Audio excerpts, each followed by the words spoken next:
Hello, welcome to the One Life Podcast, where we talk about things for One Life Church, but ultimately things we think can relate to you and your one and only life. My name is Sarah Inman. I'm one of your co-hosts of the podcast, and I'm joined, as always, by co-host of the podcast and our lead pastor, Brett Nicholson. Hey, Sarah. Great to be back, and in the strange rhythm we've established that is kind of off during this season. But yeah. And it's one of those, it's like I thought even last week about seeing if we could do a podcast virtually, and we'll tell more of why here in a few minutes, but decided against that for a couple different reasons. But there's opportunities to still create content, but also it's nice when you take a little of a break and then you come back, you're like, oh, I have all these things I want to talk about. So right, yeah, exactly. So so we have been in a series here at One Life Church called Merry Christmas Anyway.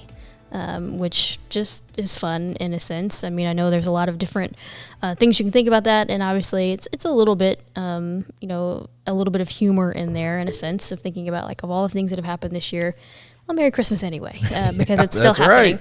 Right. But the tagline is finding beauty in difficulty, and today I wanted to talk a little bit more about that, and then also talk about some things that would be considered maybe difficulty for us here and how we've been able to process it and handle it, and ultimately ask Brett how we can find beauty in all of it. So that's what just ask me. I'll give you an answer right there. How can you do that? Yeah, so that's why we're here. I have learned a few things in the last few weeks. Yeah, absolutely. Like what? Well, one of the things I remember a pastor saying this years ago that he noticed that anytime he got into a topic, it did seem like his life mirrored that topic, which can be kind of a scary thing. Like he would do a series on marriage, and all of a sudden he would notice that his marriage would find extra challenges to it. So this one, finding beauty in difficulty, I have learned that, whoa, okay, maybe God took us through the school of actual experience, because just in these short few weeks, there's been a few things raised up, and so. Yeah, but just as we're talking about the different things, I'll try to get out some of the things I learned. So I'll start out with one that's a little bit personal, but also something that's kind of impacted our entire team. Obviously, COVID is something that everyone in the world is dealing with on different parts, in different ways. And so we've been pretty lucky that I think we've only had maybe a couple times where people on our staff have had to quarantine, either because of a positive test or close contact, mostly close contacts. But a couple weeks ago now, thankfully, I tested positive for COVID after being around some other people, and I really didn't have any symptoms at the time, but it was told I was a close contact, and then started with some mild symptoms, got tested, and I was very surprised when it came back positive. But I will tell you kind of the process of how this happened for me. So we had actually just finished recording and done some other things here on a Thursday, and I got a phone call saying, hey, you're a close contact, you need to go home. And my first reaction was like, no, I'm not going home. Like, not doing that. I'm fine. Yeah, that would have been mine too. And I think everyone, you're kind of like, no, not me. Like, I'm fine. Like, I don't have any symptoms. I don't feel bad. I haven't felt bad all week. Like, well, you might have been a close contact a few days ago. Someone that you were around just tested positive, like just found that out. And I was like, I'm not going home. And I was like, as I'm a processor, as I started thinking, I'm like, okay, I should go home. But like, then my next thought was like, okay, what do I need to take with me? Like, cause I gotta have all my stuff with me. You better believe it. Take inventory on everything. Yeah. And then obviously, I got tested the next day because I started with just some mild symptoms, and then 2 days later I got the positive results back, and I was very surprised, but also very thankful that I was told to go home at that moment. Yes. Because it made a lot of sense, and looking back, totally understand that decision, and glad that someone else got to make that for me. But right. There's some awkward things, that happen there. You have to make some phone calls of let people know that, hey, I tested positive for COVID, and I was around you or someone that and you may need to quarantine for 10 days, and it's kind of just an awkward thing to have to call and tell somebody. Hey, by the way, your life's about to change. Yeah. I guess my question is, and I've been a little concerned about this because I feel like maybe there's an undercurrent. I may be misreading this, but do people feel ashamed or something whenever they test positive, like you've done something wrong, or is that a thing? I think initially I would have said that for sure. I don't post a whole lot of stuff on social media personally anyway. So I didn't like go out there and like, hey, you know, I have COVID, tested positive. Thankfully, my symptoms overall were pretty mild through my entire quarantine. This is my first day out, by the way. I'm very excited to be here. Yeah. Very that's excited. right. Great mood. That's good. But there were probably about 3 days where I felt like I just couldn't pick my head up at all, just sheer exhaustion. And definitely the cough that was just kind of a weird, different kind of cough. But thankfully, I was a little bit worried. I don't know, like how my body would respond. I think everyone has that. But I definitely, you're back to your question of, I think so, because I think there's a little bit of shame because people were like, well, how'd you get it? Were you not doing this, or this? Or were you, you know, around so many people? Or there's so many different things that people can throw into, well, how did this happen? And what we're all learning is like in my particular situation, from where I'm pretty sure I was exposed, I was sitting by someone for maybe an hour, and we were both wearing masks, and you know weren't like in contact per se, but must have been within 6 feet. Even though I've been so so cautious of trying not to do those things, and then that might have been the opportunity. So it's just really surprising. There's things that we just can't predict. And I always perceived you as being, we've tried during this entire run to be as careful as we can as a staff, and all of us, I think all of us in life are walking this tension between, you have to keep functioning because some of it's just the practicality of everybody needs to make a living, and but you try to play by the rules as much as you perceive them, and then you mitigate the risk and all that sort of thing. But and I watched you be the more cautious now, and I think the rest of us were with you simply because you deal with more health issues than the average person. And so that was, and myself, Natalie, and some of the others were more concerned about you than we were anybody else. It sounds funny to say it that way, but because this thing is so, I was talking to a person last night that he had gotten very sick with it, but he said he went to a college with a guy that's currently in a coma with this. Oh gosh. And he said he himself, he didn't have to go to a hospital, but he's right on the edge.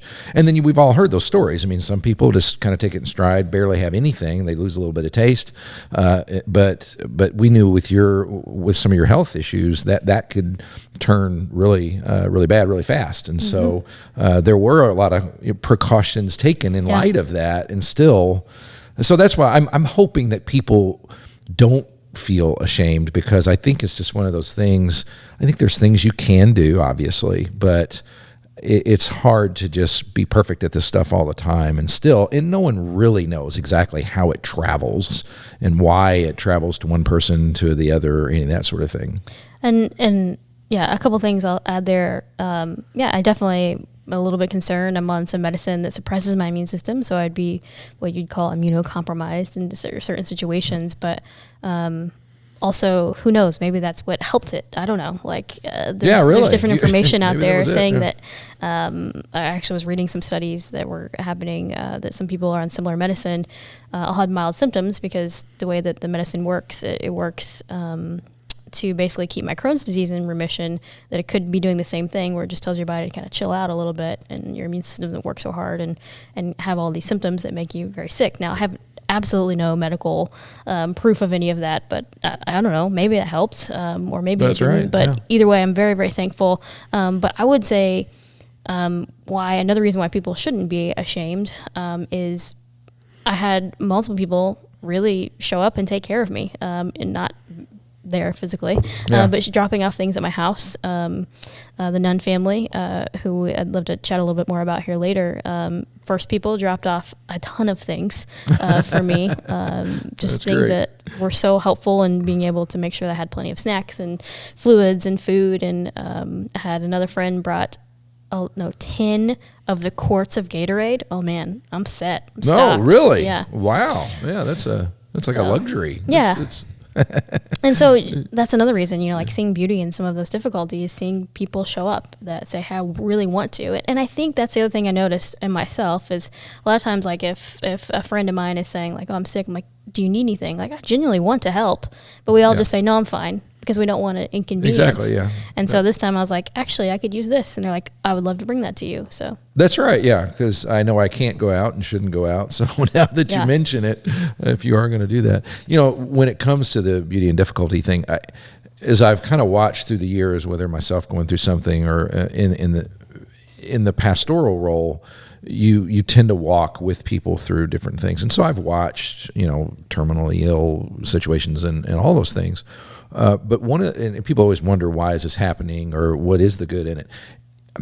I don't know the answers to all that, but one of the things I do know is it does affect the people around the situation in positive ways. That's what happened. There's something about it that it softens everybody, because I'm reminded, I don't want to take you for granted in my life, or, oh gosh, there's more going on with somebody. I'm going through my own stress or strain, and then I hear someone has tested positive and they're quarantined for a couple of weeks.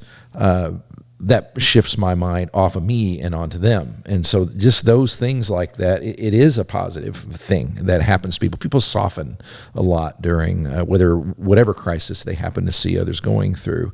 And that's one of the beautiful things in it, because we all tend towards a self-centeredness. We just do. Everybody has that default mode, and you're inside your own life, you're inside your own head, but those things break you out of that, and that's a positive thing. Yeah, and all of this led to more things for us to navigate as a staff. We ended up making the call to close our broadcast campus, where most of the people who had been close contacts are most of the time, which changes things. I mean, it's definitely a pivot that you have to make, and most people, I think, completely understand. Some people aren't happy about it, but it's never a decision because we don't want to do it. It's a decision based upon like what we literally can do with the amount of people that are there. I remember one of the conversations, this is a little bit funny. Well, I hope you don't take offense to it. But there was a thought of like, if we can get everything kind of pre-recorded, can we have volunteers there to play it? And like, well, Bret would be the only staff there. If something's wrong with the tech, he may not be able to fix it. Yeah, the only thing wrong with that story was there was no may not be able to. There was like, he will not be able to fix anything, and they will be helpless. So yeah, I caught that. Yeah. It's kind of like, at first you go, hey, that's absolutely true. Know your limits, right? Know your limits, and I'd be more than happy to welcome everybody here and enjoy being with them and everything. But if someone wrong, there's no fixing happening. So, but it was another reminder too, finding beauty in some things, is that I genuinely, as I was working on our service, so I ended up, I recorded some opening spots from my house. I have a little studio set up in my apartment, and did some opening spots and just letting people know why we were doing what we were doing. And then as I was going through previous worship sets that we've done, music sets, and seeing some of the bands, I just genuinely was thankful and grateful for the amount of people who have come together from all of our campuses to make those happen, to where we can pull from those.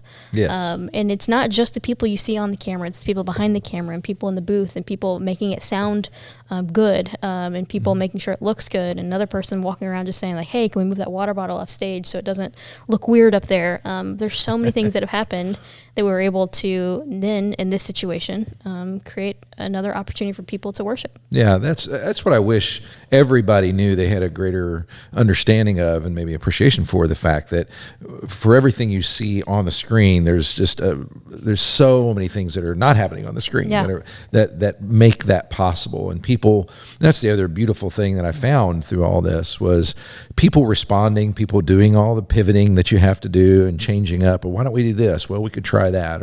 And a lot of people, that's the reason it's able to get out at all, is because there are people that are willing to say, yeah, okay, let's try this, or I'll be there, or I'll help out with this. And it's been fascinating to watch, because we thought we set up a system that was kind of impervious to all this. And I think the actual teams, the way they were originally arranged, have played like twice. And then every other week has been this shifting around of different people and filling in spots, and so had to be out. And but with the world in which we live, it's not only if you're tested positive, but if you were near someone and all the rest. But I've just really, really been thankful for people who are willing to serve and willing to change up and adjust and try new things. And that has been a beautiful thing. I think we've learned that more, and going, if not, say when life ever normalizes, I think it'll be a new superpower we have of just, hey, we learned how to pivot pretty quickly, actually. Yeah, that's for sure. And we've learned a lot of new terms like positive and close contact, Yes, we have. Before, I would have think of close contact of like extraterrestrial. I don't know. That's where my brain goes. Okay, that is where your brain goes. Yeah. My brain didn't go there, I don't think. Not a sci-fi guy. So anyway, if you're part of One Life Church, that's a little bit behind the scenes of happened in the last few weeks here. If you're not, there's a lot of things to learn, and we'd love to hear some of the things that you've experienced. You can email us at podcast@onelifechurch.org, or if you're watching on YouTube, you can leave a comment, and I check those pretty frequently. So would love to get some more information from you there. But next thing on the list, Brett, a couple weeks ago, we got robbed. We did. I guess that shouldn't be funny. I know, but it's kind of one of those. It might as well be. I don't know. It's a weird thing. There's so many things where you're sitting there. I'm like, it just makes me sad. Just genuinely makes me sad. Like seeing, that people, because this is the way my brain also works, is that someone was at a point where they felt like the only way that they could get something they needed was to steal it. And that makes me sad that we would love to help in a totally different way rather than taking equipment from our building. That's very gracious of you. I probably should be sad, and if I thought about it, maybe I'm not as compassionate. I don't know. I go back and forth. I have thought about that. I thought maybe someone was either, or maybe desperate, but I've also thought, well, maybe somebody just has decided something that's more nefarious than that. I don't know. I go back and forth when it comes to, because motives can be all over the map. But you're probably right. I don't know. Maybe. And honestly, I truly don't have any 1 ounce of bitterness about it at all. I feel sorry for whoever did it, and that life is just kind of on that direction. And maybe they do feel like they're pulling the wool over our eyes or whatever else, or maybe they really are desperate or something. It's kind of hard, but it didn't affect me that way. And one of the things that we look at UD in those moments, a local church, the Hills Church, provided a keyboard for us to use for the next couple of weeks, which is they did. And I had a few different pastors get a hold of me and say they only heard about it on the news or whatever. Say, hey man, just and just reached out and I feel bad in a way. I've laughed a lot about it. I don't know why. It was a serious thing, but it's compared to actual real serious things that affect people. It's kind of one of those anomalies that you wish wouldn't happen or whatever else. But that no one got hurt in the process was huge. But it was kind of an interesting thought, though, that the thing that has messed with me was, okay, we know from the video footage that whoever this was had been at both our East and West campus. You could just tell. And anybody, when they went exactly where they knew exactly where to go, exactly what to take, exactly where it was going to be. They had thought it through. Just the whole package. And so you really have this thought of, did I talk to this person? Did I greet them? I might have stood there and welcomed them and, hey, can you fill out this form? Hey, we got t-shirts. There's just this whole thing, like you were out there, or did I spot you while I was preaching? Or, that's just a strange feeling. And that one kind of wigs me out a little bit. Like, and does that happen a lot? Is that going to happen again? I'll never look in any congregation the same again. Yeah, that's a bummer too, right? Someone out there, staking you out kind of stuff. Yeah. Any other things for you in that? And you've obviously, thankfully, appreciated that you had to. Well, I hate that you had to, but I appreciate you did. We're able to take on all the communication of talking to the news, and I saw your quote in the article. Read that, and I didn't even see my quote. Yeah, what was it? I can't remember exactly what you said, but said something like, "This kind of a strange feeling watching the video," or something like that. So. Oh, okay. I honestly. Well, okay. On the news thing, I'll be totally honest. I don't like being on the news, sure. and whenever they call, you kind of go, "Oh no, I don't want to do this." Because so originally when the news first called, I pushed it off to Jason McCord and Michael Karen. Yeah. And I told him to get a hold of them because I really was, but I didn't have the time to do it. But I was thankful that I didn't have the time to do it. So I pushed it off on them. But then they called back like 3 days later. They called, and it just felt weird. And people think, you'd want to be on TV. No, not at all. There's sort of this thing of, please don't put me on TV. Please don't. I just don't want to do this. And they wanted the video footage, which felt strange too. Mm-hmm. I don't know. Is it bad to share that? Because I don't know. We were robbed. I'm sure a lot of places are robbed, but I don't know. I guess maybe because it was a church, it was unusual, and it was two. But I had a hard time. I didn't tell them this, but I had a hard time kind of getting. Maybe it was a slow news day. But I don't know. It was just, I felt funny the whole ride. We even had one of our leadership teams kind of think it through and whether we should do it or not. And they were fine. Then I was like, oh man, they were fine. They're okay with it. That means I'm going to have to do it. It's hard too, because sometimes when things like that happen, you almost don't want to, like, I think of this from the PR side, and is that you almost don't want to share it because you don't want people to copy it. Like, you don't want to give people another idea of like, oh, I could do that. And hopefully that doesn't happen. But at the same time, I mean, ultimately, there is a crime that was committed, and there's something that we want to make sure that obviously someone's in need of some sort. And I hope that they get some help. I really hope that. Yeah, that's right. Because you're the compassionate one. That's really, really good. I don't know. Something that always struck me too is that, okay, so I will admit, back when I was in high school and I was playing in rock bands, we didn't have any money and we didn't have hardly any gear. And we didn't have a PA system, and that was kind of the piece of gear that you wanted to have, but it was the most expensive. And so I can still remember this, all of us standing around brainstorming about how can we get a PA system? How can we do that? And, we could do this, we could do that. And then it turned to crime. It did. I mean, we weren't saints at all. I mean, we were kind of, and so there was brainstorming going around. We could rob a music store. We could rip off whoever. But then I still remember someone saying, well, churches have that kind of stuff, man. This just seems like it'd be easy to get to too. Wow. And at that point, me and a few others went, oh, dude, that's low. You can't do that. Too far. It's like this honor among thieves thing. Like, you just don't hit a church. That's just kind of creepy and weird, which and everybody agreed. Now, we had no problem with hitting any other places. We didn't, finally. We just kept not having money and not having a PA. But that's what shocked me too. I'm like, is that not out there? You don't hit churches. Surely you're afraid God will get you back or something. That's how you became a pastor, just right there, by not stealing the PA from the church. That's right. Maybe that's what. I was too good for that. But it wasn't too good for hardly anything else. Yeah, that's right. Any other ways in that, Brett, either you've seen or would say that there's beauty in that difficulty? Yeah, I think there's a... And when I say, finding beauty in difficulty, one of the things I stressed in the message this past week was it's not necessarily always finding the sunny side of the street optimistic thing. It can be this finding, it's looking for the beautiful, which isn't always just the true positive. It's just something you notice that's meaningful. Maybe that's a synonym for that. Mm-hmm. And the Bible says give thanks in all circumstances. It didn't say give thanks for all circumstances.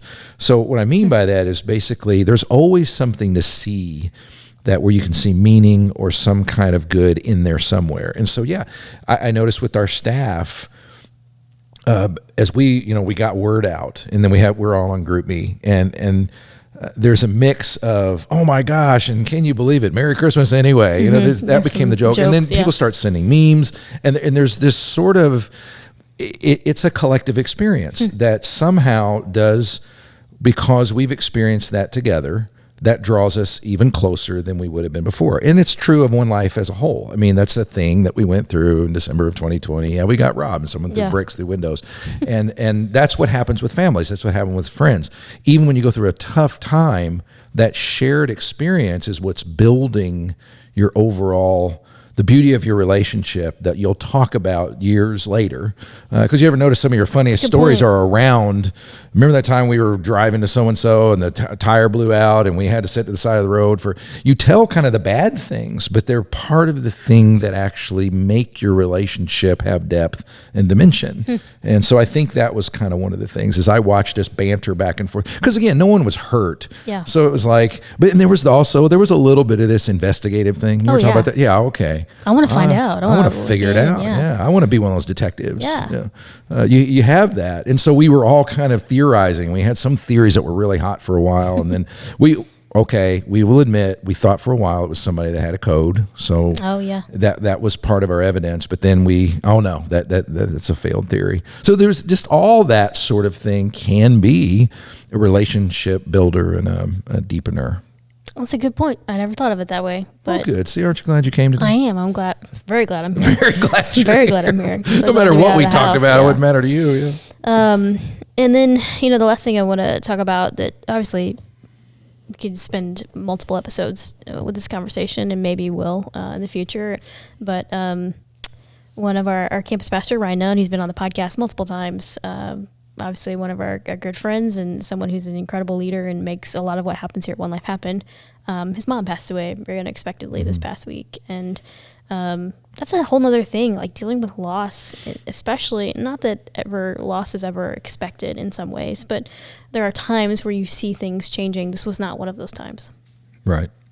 Yeah. The unexpected quality of it was really, really hard, obviously, because Ryan's dad and Donna's husband, obviously, he was like, well, when we came in for this routine checkup, and he said that the night that they were taking us down the hallway to see her before she passed away was, what in the world? There was no way we could have known we'd be doing this when we arrived here this morning, because they just went in for a checkup. She was fine. He said she was in a really good mood, and they were just hanging out and just doing what you do when you go in for a medical examination or whatever. And then before you know it, life has completely shifted gears in ways that you could never have anticipated.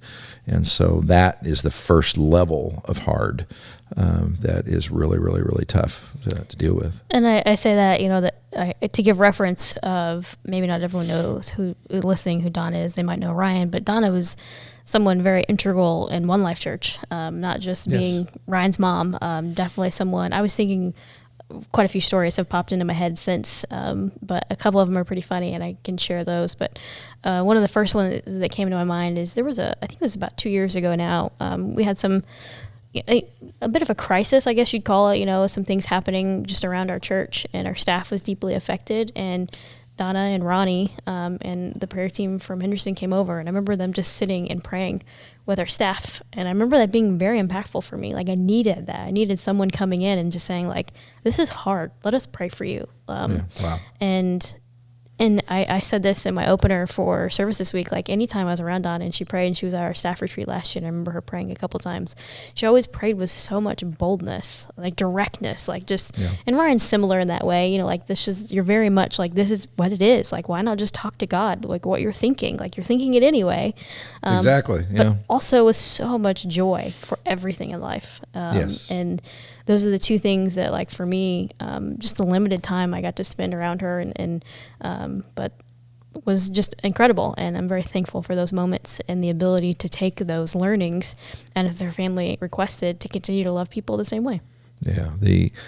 What I told the family, and it was obvious to see, because got to be with them at the hospital, and there was a time when we gathered everybody up just to talk about the memorial services. There was actually 2 of them, and I just have people tell stories. I just say, tell me about Donna. I knew her, but not even remotely on the depth that all of them did. And so you listen for themes and threads about someone's life, and it is pretty remarkable. I mean, this is the greatest delight that I had in it all, was this is someone who's the real deal. This is someone who you hear about, people who follow Jesus, and they're close to him, and they know him, and they serve him.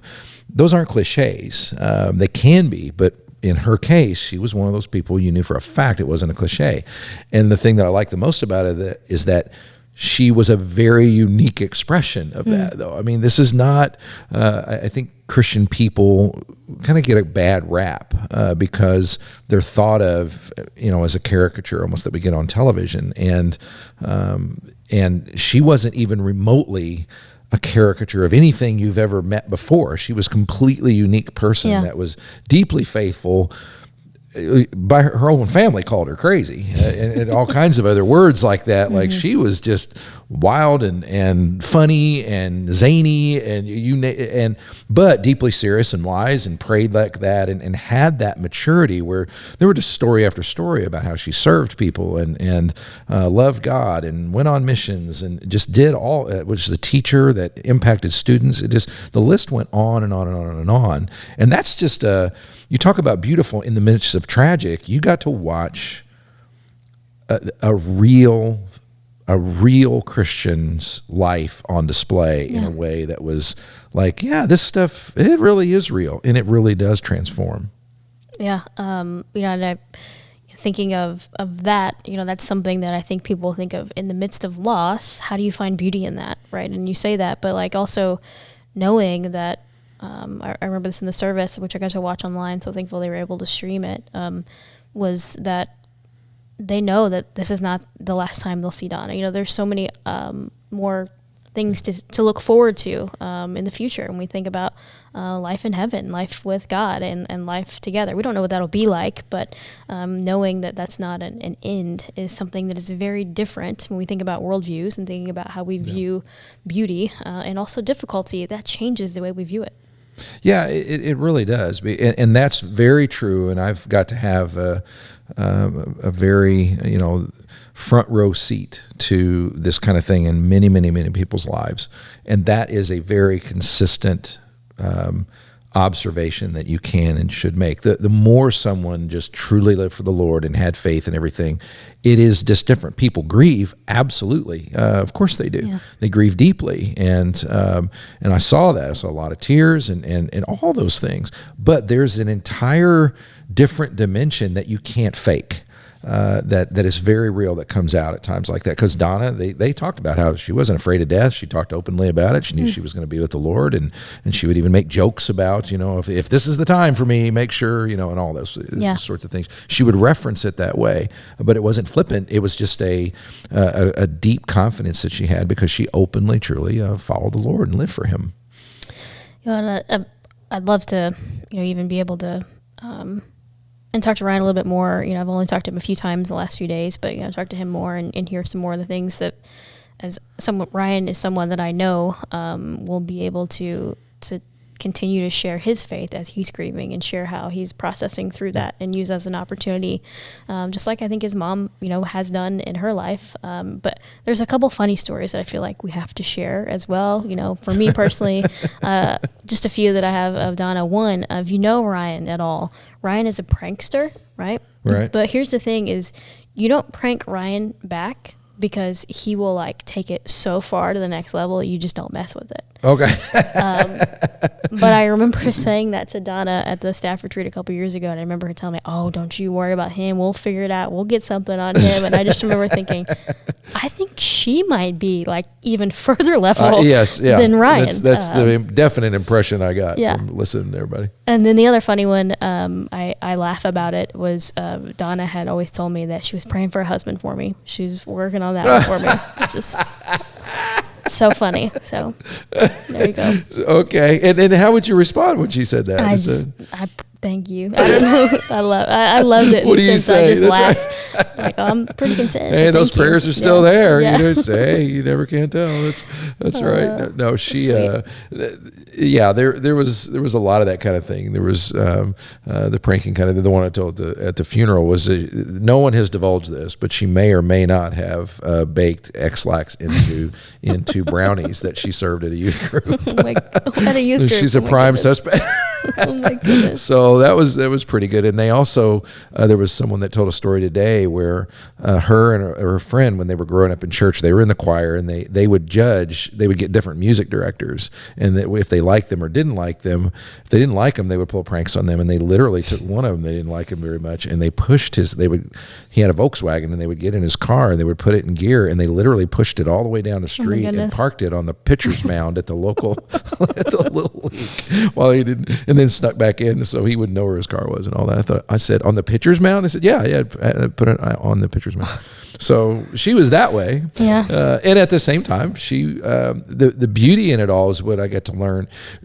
The thing that I learned the most about as I listen to anybody grieving and because you're getting the assessment of life. Okay, someone has reached the end of their life. Okay, what really mattered? That's the big question. And I've learned over and over and over and over again that all the things, or many of the things that we think matter, just really don't. And it's very hard to remember that. How much money you make, or your prestige, or your title, or whatever else means very little. People always talk about the impact you had on them personally. And for her, that was massive. That there was so many people who were able to say she was there for me. There was one girl that said, when I wanted to feel loved and valued, I would go to her house. If I just was down in every other area of life, I would just go over to her house and she'd welcome me in, and I would leave there feeling loved and valued. I mean, think about that. That's just as massive of a legacy as you can possibly get. And you learn those things, and the Bible says that stuff, but you're reminded, oh yeah, that's an actual thing. And the other thing that's cool about it is the best things in life are available to everybody, because those really are the best things in life. And the hope is that as you learn those from people like Donna, that you're able to do those things as well, and they multiply out continually. Yeah. There's obviously, I know so many other things that are going on in our church and in everyone's lives. These are just a few of the difficulties that I picked out for us to discuss today, and I know there's other ones that we could discuss, and these are the ones we talked about. But in general, any other things as we kind of close up this episode of talking about beauty and difficulty, and we go into Christmas here very soon, which is wild that we're here already. Anything that you would kind of add or close, or anything you didn't get to say from any of this stuff? Well, I think I'll go back to just repeating what we've tried to say in the series was gratitude is the art of noticing. And when we say beauty and difficulty, and as we're going through different things, it never means denying the bad. Like in the case of a death that's sudden, it's bad, it's hurtful, and it's hard, and it's however, what you do to find joy, or again, it's beauty and meaning. It's not positive thoughts or happiness necessarily. It is, but having eyes open to say what's really going on with me. And there's always something that has meaning and beauty in it around you if you'll just look. And I'm seeing that increasingly.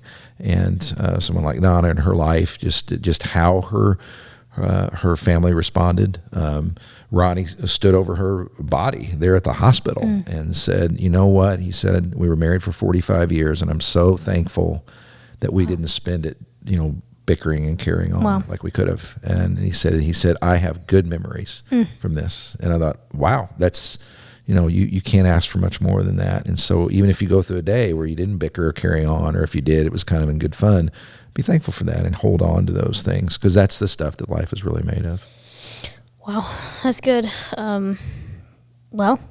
Yeah, hopefully you guys are out there. I don't know. It's like, I don't know what to say there. Hopefully you're out there. Hopefully you're out there finding beauty in any difficulties that are happening in your life. And if you're looking for a way to still do that, and you're not really sure what that looks like, we'd love to invite you to join us. We've been online every Sunday, and actually you can watch on demand anytime, onelifechurch.org, or you can find us on YouTube. I'd highly recommend finding us on YouTube. Just search One Life Church. It's a red OL logo. It's an O with an L. You'll figure it out. There's lots of content on there that we've been trying to upload from the past, but also things that were on there each week. And so we'd love to be able to invite you there. Also, I'd love some feedback if you are still listening at this point. First of all, thank you. Second of all, I'd love some feedback. I'm trying to figure out the best direction to continue to take the podcast. We're coming up on 100 episodes, Brett. When is it? Like I think it's our next one. Is it this really? Is 99. It's the very next one. Really? We're on 99? I think it does feel like we should do something. Yeah. Whatever that is. Maybe. We'll just say, that's it. We did 100 episodes. Syndication. That's what they do, right? 100 episodes. Right. You just like Seinfeld. Syndication, sure. Anyway, but I'd love some feedback. So different types of episodes that you've enjoyed, or things and conversations that you enjoy more maybe than others, or some that you're like, I kind of like that, but love more of this. Whether that's talking to people in our communities, hearing stories, talking about things from our content from Sundays, or even just questions. We've done that a few times, just answering some questions. So I would love some feedback. Email me at podcast@onelifechurch.org, and that would help out a ton. So, Brett, thanks for hanging out today. You're welcome. I'm glad to be back. I'm glad, super glad you're back. Yep. So, see you guys next time.